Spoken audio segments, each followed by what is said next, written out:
Hello friends, आप सभी का स्वागत है आपके अपने यूट्यूब चैनल एजी क्लासेस पर। आज हम लोग पढ़ेंगे बिहार बोर्ड क्लास 10th का विविध ऑब्जेक्टिव क्वेश्चंस।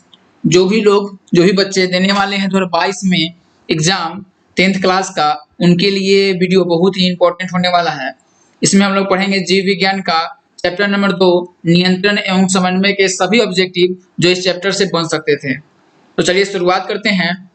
एक नर हार्मोन है, इसके ऑप्शंस है एड्रीनलिन, एस्ट्रोजन, टीएसएच और टेस्टोस्टेरोन। तो देखिए एक नर हार्मोन क्या है, तो इसका सही जवाब जो हो जाएगा वो हो जाएगा टेस्टोस्टेरोन। ठीक है, इसका डी नंबर जो ऑप्शन होगा वो सही हो जाएगा। बढ़ते हैं अगले सवाल की तरफ। अगला सवाल कहता है कि फूल में नर प्रजनन अंग होता है। फूल में नर प्रजनन अंग होता है। देखिए ये बिहार बोर्ड द्वारा 2013 में और 2016 में पूछा गया है। इसके ऑप्शंस हैं पुंकेसर, अंडप, वर्तिकाग्र एवं वर्तिका। देखिए इसका सही जवाब क्या होगा वो देखते हैं। इसके ऑप्शंस क्या क्या है, पुंकेसर है, अंडप है, वर्तिकाग्र है और वर्तिका है। तो इसका सही जवाब होगा पुंकेसर। फूल में नर प्रजनन अंग क्या होता है, पुंकेसर होता है। बढ़ते हैं अगले सवाल की तरफ। अगला सवाल है कौन सी ग्रंथि अंतःस्रावी और बहिःस्रावी दोनों है। अंतःस्रावी और बहिःस्रावी दोनों है। इसके ऑप्शंस हैं गुर्दा, बी नंबर ऑप्शन है यकृत और सी नंबर है एड्रिनल और डी नंबर है अग्नाशय। तो इसका सही जवाब क्या होगा, अग्नाशय।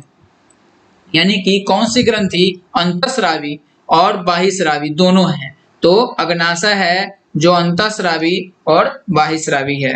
बढ़ते हैं अगले सवाल की तरफ। अगला सवाल कहता है मस्तिष्क का कौन सा भाग, देखिए यहाँ पर भाग होगा, यहाँ पे जो है भाग लिखना है। ठीक है, भाग शरीर की स्थिति तथा संतुलन का अनुरक्षण करता है। मस्तिष्क का कौन सा भाग, देखिए यहाँ पे भाग लिखना है। ठीक है, यहाँ पे भाग। मस्तिष्क का कौन सा भाग शरीर की स्थिति तथा संतुलन का अनुरक्षण करता है। देखिए बिहार बोर्ड 2018 में पूछा गया है और इसके ऑप्शंस हैं अग्र मस्तिष्क, मध्य मस्तिष्क, अनुमस्तिष्क और इनमें से सभी। ठीक है, ये क्वेश्चन नंबर 4 है। तो इसका सही जवाब क्या होगा, इसका सही जवाब होगा अनुमस्तिष्क। अनुमस्तिष्क। मस्तिष्क का कौन सा भाग शरीर की स्थिति तथा संतुलन का अनुरक्षण करता है, तो इसका सही जवाब होगा अनुमस्तिष्क।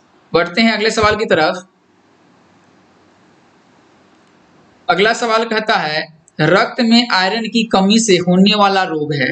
रक्त में आयरन की कमी से होने वाला एक रोग है। तो देखिए मनुष्य में जब रक्त में आयरन की कमी हो जाती है तो कौन सा रोग होता है। इसके ऑप्शंस देखिए। इसके ऑप्शंस है टीबी, मधुमेह, एनीमिया, उच्च रक्तचाप। बीपी जब हाई हो जाता है उसे ही उच्च रक्तचाप कहा जाता है, उच्च रक्तचाप। इसका सही जवाब क्या हो जाएगा, इसका सही जवाब हो जाएगा एनीमिया। अगर खून में आयरन की कमी हो जाएगी तो कौन सा रोग हो जाएगा, एनीमिया हो जाएगा। ठीक है, ये 2014 में बिहार बोर्ड द्वारा पूछा गया है। इसमें हम सभी क्वेश्चन को इंक्लूड किए हैं जो बिहार बोर्ड द्वारा बार बार पूछा गया है। बढ़ते हैं अगले सवाल की तरफ। अगला सवाल कहता है दो तंत्रिका कोशिका के मध्य खाली स्थान को कहते हैं। खाली स्थान को कहते हैं। दो तंत्रिका कोशिका के मध्य खाली स्थान को कहते हैं। देखिए बिहार बोर्ड द्वारा 2018 में पूछा गया है।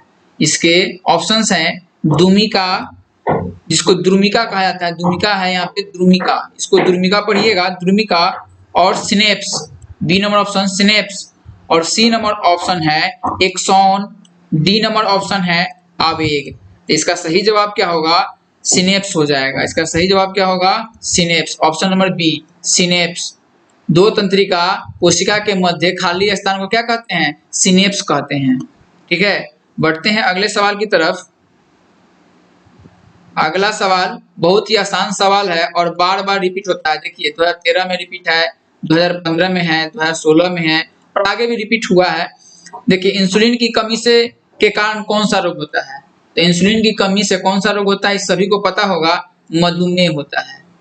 इंसुलिन की कमी से कौन सा रोग होता है, मधुमेह होता है। ठीक है, बढ़ते हैं अगले सवाल की तरफ। अगला सवाल कहता है ग्वाइटर, ग्वाइटर अथवा घेंघा पनपता है। देखिए ग्वाइटर अथवा घेंघा पनपता है। इसके ऑप्शन है चीनी की कमी से, आयोडीन की कमी से, रक्त की कमी से, मोटापा से। देखिए तो ग्वाइटर तथा घेंघा जो है वो पनपता है किसकी कमी से? आयोडीन की कमी से। ये आयोडीन की कमी से पनपता है। चलिए बढ़ते हैं। इसीलिए आयोडीन युक्त नमक खाने की सलाह दी जाती है। अगर नहीं खाइएगा तो ग्वाइटर या घेंघा रोग हो जाएगा। ठीक है, देखिए बिहार बोर्ड द्वारा 2015 में पूछा गया है। बढ़ते हैं अगले सवाल की तरफ। अगला सवाल कहता है पॉन्स, मेडुला और अनुमस्तिष्क क्या है? तो ये इसके ऑप्शंस है अग्र मस्तिष्क का हिस्सा है, ठीक है, या मध्य मस्तिष्क का हिस्सा है, या पश्चिम मस्तिष्क का हिस्सा है, या प्रमस्तिष्क का हिस्सा है। इसका सही जवाब हो जाएगा मध्य मस्तिष्क का हिस्सा है। कौन? पॉन्स, मेडुला और अनुमस्तिष्क जो होते हैं वो किसके हिस्से हैं? तो मध्य मस्तिष्क का हिस्सा है। ठीक है, बढ़ते हैं अगले सवाल की तरफ। अगला सवाल कहता है कवक में पोषण की कौन सी विधि है? कवक में पोषण की कौन सी विधि होती है? स्वपोषी होती है, या मृत जीवी होती है, या समभोजी होती है, या इनमें से कोई नहीं? या इनमें से कोई नहीं। देखिए 2014 में पूछा गया है बिहार बोर्ड द्वारा। इसका सही जवाब होगा मृत जीवी। सही जवाब क्या होगा? मृत जीवी। कवक में पोषण की कौन सी विधि है? तो मृत जीवी है। बढ़ते हैं अगले सवाल की तरफ। अगला सवाल का जवाब सभी को पता होगा कि क्लोरोफिल वर्णक का रंग है। देखिए क्लोरोफिल वर्णक का रंग कैसा होता है? हरा होता है। सबको पता है कि क्लोरोफिल वर्णक का रंग कैसा होता है? हरा होता है। ठीक है, और पत्ते का रंग भी हरा किसके कारण होता है? क्लोरोफिल के कारण ही होता है। और क्लोरोफिल में क्या पाया जाता है? तो मैग्नीशियम पाया जाता है, Mg। क्लोरोफिल में जो क्लोरोफिल पत्ता जो होता है, पत्ता में क्या पाया जाता है? तो मैग्नीशियम पाया जाता है। इस बात को याद रखना है। बढ़ते हैं अगले सवाल की तरफ। अगला सवाल क्या कहता है कि डेंगू उत्पन्न करने वाले मच्छर किस तरह के जल में उत्पन्न होते हैं? जो डेंगू उत्पन्न करते हैं वो जो मच्छर वो किस तरह के जल में उत्पन्न होते हैं? तो देखिए खारा जल जो समुद्र का जल होता है, शुद्ध जल, गंदा जल। ठीक है, 3 ऑप्शंस है, खारा जल, शुद्ध जल, गंदा जल। तो किसमें होते हैं? तो शुद्ध जल में होते हैं। जो डेंगू उत्पन्न करने वाले जो मच्छर जो उत्पन्न होते हैं वो शुद्ध जल में उत्पन्न होते हैं। ठीक है, बढ़ते हैं अगले सवाल की तरफ। अगला सवाल क्या कहता है? अगला सवाल है निम्नलिखित में कौन सी अनैच्छिक क्रिया नहीं है? कौन सी अनैच्छिक क्रिया नहीं है? देखिए बिना इच्छा के नहीं कर सकते हैं। देखिए ये मतलब अनैच्छिक क्रिया। जैसे देखिए इसके ऑप्शंस क्या क्या हैं? तो वमन, ठीक है, वमन होगा, वमन नहीं होगा, वमन, वो कर लीजिएगा। चबाना, लाड़ आना, उसके बाद हृदय का धड़कना। देखिए ये सब ऑटोमेटिक होता है। वमन, लाड़ आना, हृदय का धड़कना ऑटोमेटिक होता है, लेकिन चबाना जो होता है ये हमारे इच्छा पे है। ठीक है, इसका सही जवाब क्या होगा? चबाना। बढ़ते हैं अगले सवाल की तरफ। अगला सवाल क्या कहता है इनमें कौन सा फल पकाने के लिए प्रयुक्त होते हैं? इनमें कौन फल पकाने के लिए, इनमें कौन फल पकाने के लिए प्रयुक्त होता है? जब फल को जो हम लोग पकाते हैं तो उसमें कौन सा प्रयुक्त होता है? ठीक है, फल पकाने के लिए कौन सा उपयुक्त होता है? तो देखिए इसके ऑप्शंस है ऑक्सीन, जिबरेलिन्स, एथिलीन, साइटोकाइनिन। इसका सही जवाब क्या हो जाएगा? एथिलीन। एथिलीन का प्रयोग करते हैं हम लोग फल को पकाने के लिए। जैसे आम पकाना होगा तो उसके लिए एथिलीन उसमें डालते हैं तो वो पकता है। कौन सा? फल पकाने के लिए। याद रखिएगा फल पकाने के लिए हम लोग किसका उपयोग करते हैं? एथिलीन का। बढ़ते हैं अगले सवाल की तरफ। अगला सवाल कहता है मस्तिष्क का कौन सा भाग हृदय स्पंदन तथा गति को नियंत्रण करता है? ठीक है, मस्तिष्क का कौन सा भाग हृदय स्पंदन तथा श्वसन गति को नियंत्रण करता है? तो देखिए ऑप्शन है सेरिब्रम, मेडुला, सेरिबेलम, ठीक है, और अगला है डाइनसेफोन। लेकिन डाइनसेफोन नहीं होगा, डाइनसेफलोन होगा। ठीक है, यहाँ पे थोड़ा सा मिस्टेक है, टाइपिंग मिस्टेक है। तो सही जवाब क्या हो जाएगा? तो सही जवाब हो जाएगा इसका यहाँ पे मस्तिष्क का कौन सा भाग हृदय के लिए? मेडुला। मस्तिष्क का कौन सा भाग हृदय स्पंदन तथा श्वसन गति को नियंत्रण करता है? तो मेडुला करता है। ठीक है, बढ़ते हैं अगले सवाल की तरफ। अगला सवाल कहता है मानव में डायलिसिस थैली है। मानव में डायलिसिस थैली है। देखिए ऑप्शंस है नेफ्रॉन, न्यूरॉन, माइटोकॉन्ड्रिया और डी नंबर इनमें से कोई नहीं। इसका सही जवाब होगा नेफ्रॉन। नेफ्रॉन, मानव में डायलिसिस थैली कौन है? तो नेफ्रॉन है। याद रखिएगा, बार बार पूछा जाता है। देखिए बिहार बोर्ड 2014 में पूछा भी गया है। बढ़ते अगले सवाल की तरफ। अगला सवाल क्या कहता है? एब्सिसिक एसिड किस तरह का रसायन है? किस तरह का रसायन है? इसके ऑप्शंस हैं ऑक्सीजन की तरह, उसके बाद जिबरेलिन्स की तरह, और सी नंबर ऑप्शन साइटोकाइनिन की तरह, और वृद्धि रोधक की तरह। तो एब्सिसिक एसिड किस तरह का रसायन है? तो वृद्धि रोधक है। किस तरह का रसायन है? तो वृद्धि रोधक है। ठीक है, बढ़ते अगले सवाल की तरफ। अगला सवाल कहता है बीज रहित पौधे के उत्पादन में ये सहायक होते हैं। कौन सहायक होते हैं? साइटोकाइनिन, ऑक्सीन, जिबरेलिन्स या ऑक्सीन एवं जिबरेलिन्स दोनों। तो दोनों होते हैं। ये डी नंबर ऑप्शन इसका सही होगा, क्योंकि बीज रहित पौधों के उत्पादन में सहायक होते कौन? ऑक्सीन एवं जिबरेलिन्स दोनों होता है। ठीक है, इसका डी नंबर ऑप्शन सही हो जाएगा। बढ़ते हैं अगले सवाल की तरफ। अगला सवाल कहता है हार्मोन स्रावित होता है। हार्मोन स्रावित होता है। ठीक है, तो देखिए यहाँ पे ऑप्शन है अंतःस्रावी ग्रंथि से, बहिस्रावी ग्रंथि से, नलिका ग्रंथि से, और कोई नहीं। इनमें से कोई नहीं। तो किसके द्वारा होता है? देखिए इसके ऑप्शंस होंगे अंतःस्रावी ग्रंथि से, यानी ए नंबर जो सही है होगा अंतःस्रावी ग्रंथि से। हार्मोन स्रावित किससे होता है? तो अंतःस्रावी ग्रंथि से। इसको याद रखिएगा। बढ़ते अगले सवाल की तरफ। हाइड्रा में क्या नहीं पाया जाता है? हाइड्रा में क्या नहीं पाया जाता है? तो मस्तिष्क नहीं पाया जाता है, तंत्रिका नहीं पाया जाता है, मुख नहीं पाया जाता है, या स्पर्शक नहीं पाया जाता है। तो हाइड्रा में मस्तिष्क नहीं पाया जाता है। हाइड्रा में मस्तिष्क नहीं पाया जाता है। याद रखिएगा कि हाइड्रा में क्या नहीं पाया जाता है? तो मस्तिष्क। ऑप्शन नंबर ए जो होगा वो सही हो जाएगा। आप भी इसका सही जवाब अगर आपको पता होगा तो पहले से ऑप्शन देखिए और देखिए आपका कितना सही होता है। और वीडियो अच्छा लगता है तो चैनल का सब्सक्राइब जरूर कीजिए। ठीक है, और अपने दोस्तों के बीच शेयर जरूर कीजिए ताकि वो भी इससे पढ़ सकें। ठीक है, बढ़ते हैं अगले सवाल की तरफ। अगला सवाल कहता है हाइड्रा में नहीं, प्रत्यावर्ती चाप कहाँ बनते हैं? प्रत्यावर्ती चाप कहाँ बनते हैं? ठीक है, ऑप्शंस है मेरु रज्जु में, कोशिका में, पादप में, इनमें से कोई नहीं। ये बहुत ही इंपॉर्टेंट क्वेश्चंस है, इसको जरूर याद कीजिएगा। देखिए जो मेरु रज्जु होता है उसी में प्रत्यावर्ती चाप बनते हैं, यानी प्रत्यावर्ती चाप कहाँ बनते हैं? तो मेरु रज्जु में बनते हैं। ऑप्शन नंबर ए जो है मेरु रज्जु में बनता है प्रत्यावर्ती चाप। ठीक है, बढ़ते अगले सवाल की तरफ।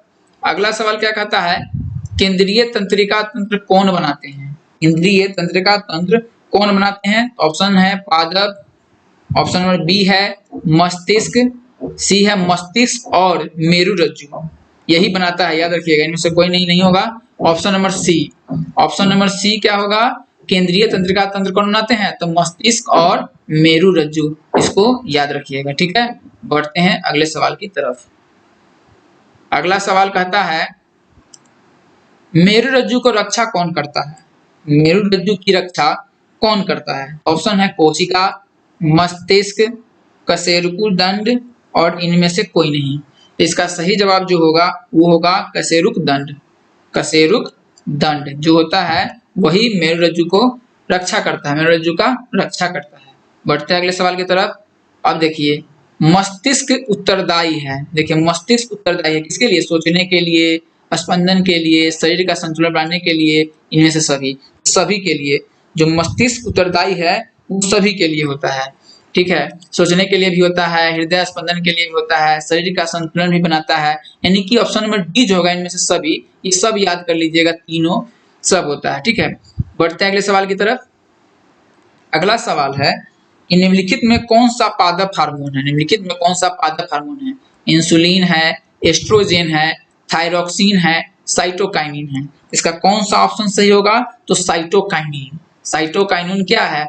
ये पादप हार्मोन है। साइटोकाइनिन पादप हार्मोन है। ठीक है, अगले सवाल की तरफ चल पड़ते हैं। अगला सवाल है हमारे शरीर में विभिन्न जैविक कार्यों का नियंत्रण होता है। जैविक कार्यों का नियंत्रण होता है तंत्रिका द्वारा, रसायनों द्वारा, तंत्रिका एवं रसायन दोनों द्वारा, या कोई नहीं। तो तंत्रिका एवं रसायन दोनों के द्वारा होता है हमारे शरीर में जैविक कार्यों का नियंत्रण। ठीक है, बढ़ते अगले सवाल की तरफ। ये देखिए, एडीएच हार्मोन कौन स्रावित करता है? एडीएच हार्मोन कौन स्रावित, यहाँ पर स्रावित लिखा है लेकिन स्रावित याद रखिएगा, ये स्रावित होगा यहाँ पे।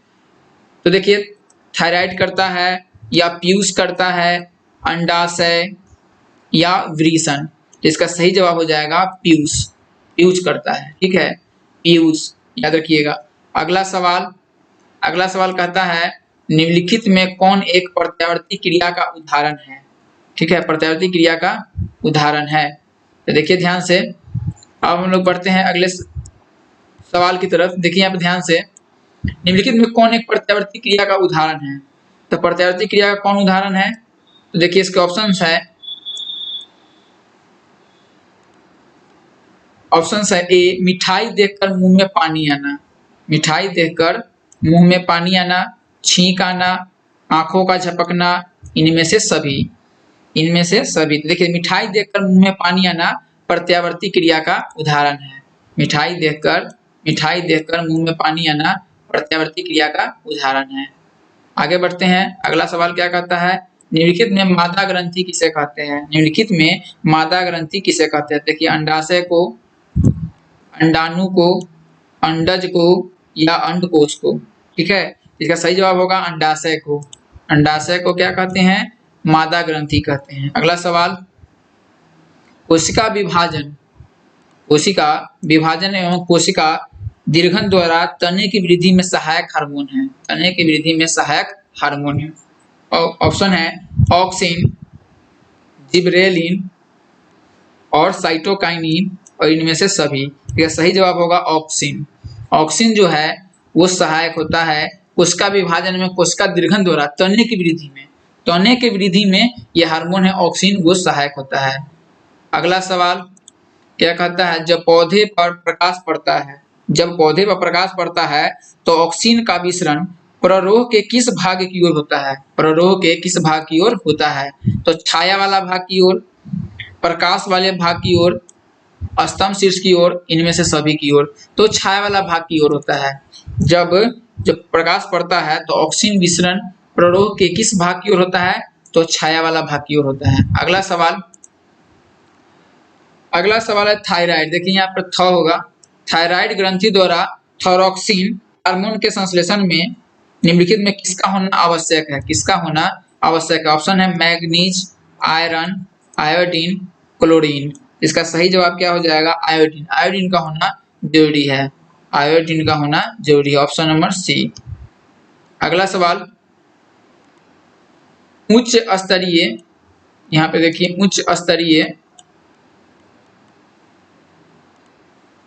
स्तरीय जंतुओं में कोशिका तंत्र का निर्माण होता है। कोशिका तंत्र का निर्माण होता है तो किसमें होता है? देखिए, मस्तिष्क के द्वारा, मेरुरज्जु के द्वारा, विभिन्न प्रकार के तंत्रिकाओं द्वारा, इनमें से सभी के द्वारा। तो किसके द्वारा होता है? इनमें से सभी के द्वारा होता है। इनमें से सभी के द्वारा। ठीक है, चलिए बढ़ते अगले सवाल की तरफ। अगला सवाल क्या कहता है कि रक्त में कैल्शियम की मात्रा का नियंत्रण निम्नलिखित में से किस अंतःस्रावी ग्रंथि द्वारा होता है? किस अंतःस्रावी ग्रंथि द्वारा होता है? देखिए, एड्रिनल, थायराइड, पाराथायराइड और अंडाशय। तो ये होता है पाराथायराइड द्वारा होता है। ठीक है, रक्त में कैल्शियम की मात्रा का नियंत्रण किसके द्वारा होता है? तो पाराथोराइड के द्वारा होता है। अगले सवाल की तरफ बढ़ते हैं। अगला सवाल है पौधों में समन्वय होता है। पौधों में समन्वय रासायनिक विधि द्वारा, तंत्रिका तंत्र के द्वारा और कोशिकांग के द्वारा, या इनमें से कोई नहीं। तो किसके द्वारा होता है? तो ये रासायनिक विधि के द्वारा होता है। रासायनिक विधि के द्वारा पौधों में समन्वय होता है। ठीक है, अगले सवाल की तरफ बढ़ते हैं। अगला सवाल कहता है जैविक क्रियाओं के बीच समुचित समय समायोजन हेतु तंत्रों का एक साझा कार्य करना कहलाता है। साझा कार्य करना क्या कहलाता है? देखिए तो क्या कहलाता है? नियंत्रण, समन्वय। ठीक है, नियंत्रण, समन्वय, समन्वय तथा नियंत्रण। और 3 नंबर है उद्दीपन। ठीक है, इसको नहीं देखना है, इसको नहीं देखिए, ये नहीं है। ठीक है, देखिए अब ये नहीं है। नियंत्रण, समन्वय, समन्वय तथा नियंत्रण, उद्दीपन, डी तक ही देखना है। तो इसका सही जवाब क्या होगा? समन्वय हो जाएगा। समन्वय यानी कि बी नंबर, ये नहीं है इसमें का। ठीक है, समन्वय जैविक क्रियाओं के बीच समुचित समायोजन हेतु तंत्रों का एक साझा कार्य करना कहलाता क्या है? तो समन्वय कहलाता है। अगला सवाल, अगला सवाल क्या कहता है? अगला सवाल है निश्चल। ठीक है, कोशिकाएं पाई जाती है, निश्चल कोशिकाएं पाई जाती है नेफ्रॉन में, न्यूरॉन में, न्यूक्लियस में या नोब्स में। तो इसका सही जवाब है न्यूरॉन में। किसमें पाया जाता है? तो न्यूरॉन में पाया जाता है। अगला सवाल, मस्तिष्क में विभिन्न सूचनाएं किस रूप में संचित होती हैं? तो चेतना के रूप में, आवेग के रूप में, उद्दीपन के रूप में या संवेदना के रूप में। तो चेतना के रूप में क्या होती है? संचित होती है, चेतना के रूप में। अब देखिए अगला सवाल, वृषण द्वारा स्रावित हार्मोन को कहते हैं। तो देखिए इसका सही जवाब है टेस्टोस्टेरोन। वृषण द्वारा स्रावित हार्मोन को क्या कहते हैं? टेस्टोस्टेरोन कहते हैं। ये सब नहीं होता है। ठीक है, अगले सवाल की तरफ बढ़ते हैं। अगला सवाल क्या है? निम्नलिखित फाइटो हार्मोन्स में किसे फल पकाने वाला हार्मोन कहा जाता है? देखिए पहले भी हम लोग पढ़ चुके हैं कि फल पकाने वाले हार्मोन को क्या कहते हैं। ठीक है, तो फल पकाने वाले हार्मोन को क्या कहते हैं? तो एथिलीन कहते हैं। ये हम लोग पहले ही पढ़ चुके हैं, एथिलीन। ठीक है, बढ़ते अगले सवाल की तरफ। अगला सवाल क्या कहता है? न्यूरॉन के किस भाग में संवेदना का विद्युत आवेश में परिवर्तन हो जाता है? न्यूरॉन के किस भाग में संवेदना का विद्युत आवेश में परिवर्तन हो जाता है? तो इसका ऑप्शन है साइटोन, डेंड्रॉन, डेंड्राइट्स और एक्सॉन। इसका सही जवाब क्या हो जाएगा? साइटोन। इसका सही जवाब हो जाएगा साइटोन। ठीक है, बढ़ते अगले सवाल की तरफ। अगला सवाल क्या कहता है? कलियों की वृद्धि और बीजों के अंकुरण को रोकने वाला हार्मोन है। इसका ऑप्शन है एब्सिसिक एसिड, एथिलीन, जिबरेलिन्स, इनमें से कोई नहीं। इसका सही जवाब क्या हो जाएगा? Abscisic acid. एब्सिसिक एसिड, इसका ए नंबर जो सही जवाब है एब्सिसिक एसिड। कलियों की वृद्धि और बीजों के अंकुरण को रोकने वाला हार्मोन कौन है? Abscisic acid. बढ़ते हैं अगले सवाल की तरफ। बस आज के लिए इतना ही। अगर वीडियो अच्छा लगा हो तो लाइक एवं सब्सक्राइब जरूर करें। ठीक है, मिलते हैं अगले वीडियो में अगले चैप्टर बायोलॉजी का चैप्टर नंबर 3 के साथ। जीव जनन कैसे करते हैं, इस चैप्टर में जितने भी ऑब्जेक्टिव बन सकते हैं उन सभी ऑब्जेक्टिव को हम बनाएंगे और मिलते हैं अगले वीडियो में। धन्यवाद।